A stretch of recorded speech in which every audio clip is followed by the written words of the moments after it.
Only book your flights once you have been granted Australian student visa. There is no limit to the amount of cash that you can bring in Australia. It just, you need to declare if you are bringing more than 10,000 Australian dollars.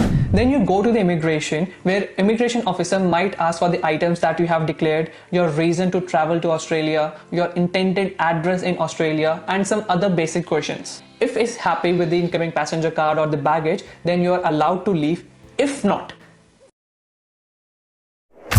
hi, I'm Daksh Sharma, Qualified Education Agent Counselor from your migration partner. It's time to prepare yourself to migrate to Australia. How exciting! So in this video, we'll cover 7 important pre-departure checklists and what to expect when you arrive in Australia, which is very important. So here we go. What do you think? What should be on top of the list? Obviously, it's passport, because you cannot travel without passport. So the catch is that you need to ensure that your passport is valid for at least 6 months prior to your arrival to Australia. Second important thing is your visa. You need to ensure that you have a valid visa which allows you to work and study in Australia. And it's good that you keep your confirmation of enrollment handy with you on your flight. Third is flights. Now you will be like, yeah, we know how to book flight, but the important thing is you need to book your flight so that you have plenty of time to get familiar with the city, your campus, open your bank account, and do much more important things before your course actually begins. Only book your flights once you have been granted Australian student visa. Fourth is money. It is recommended that you bring some Australian currency with you. You can find money exchange counter on international airport, but I feel those are a bit expensive, as in the exchange rates are not that good. And you never know, when you land to Australia, it might be closed and you need to pay for taxi, buy some food, and you don't have cash. So without any hassle, you can bring some Australian currency. And there is no limit to the amount of cash that you can bring in Australia.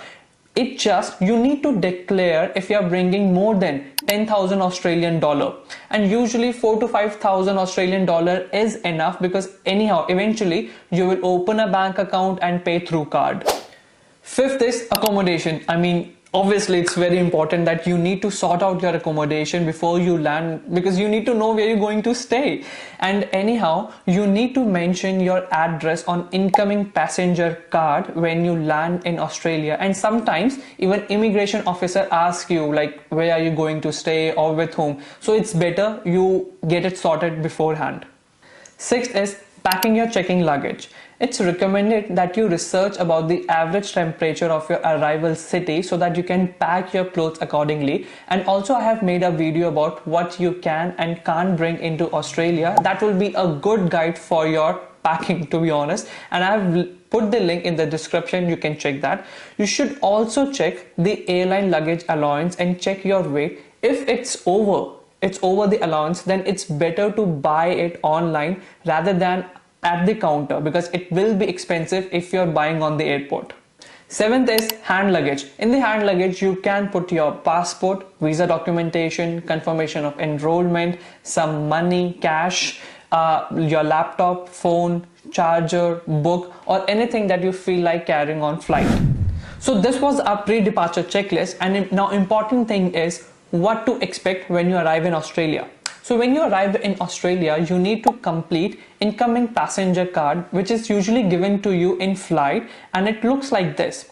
So on this card, you need to fill in basic details, your intended address in Australia, and declaration related to customs and quarantine. If you have any doubt, simply ask the nearby officer. They will guide you.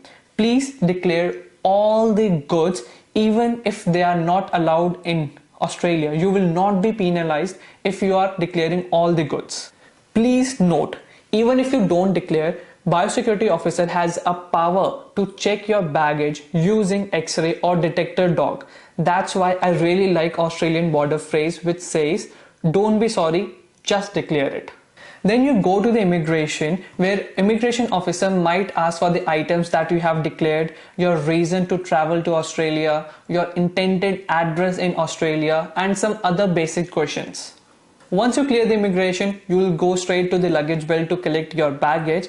Before exit the airport, there is just a final check in which officer will look at your incoming passenger card. If is happy with the incoming passenger card or the baggage, then you are allowed to leave. If not, officer can conduct a routine check of your baggage to ensure everything is as per Australian security rules. Once it's all done, then you can take a taxi. If you have already arranged the transport, then it's good. If not, then you can take a taxi from the airport. Then you're allowed to leave. And don't remember, important thing is to have fun. Enjoy your Australian life. That's all for now. If you have got any question, then comment down below, and thank you so much for watching this video. I'll see you guys next time. See ya.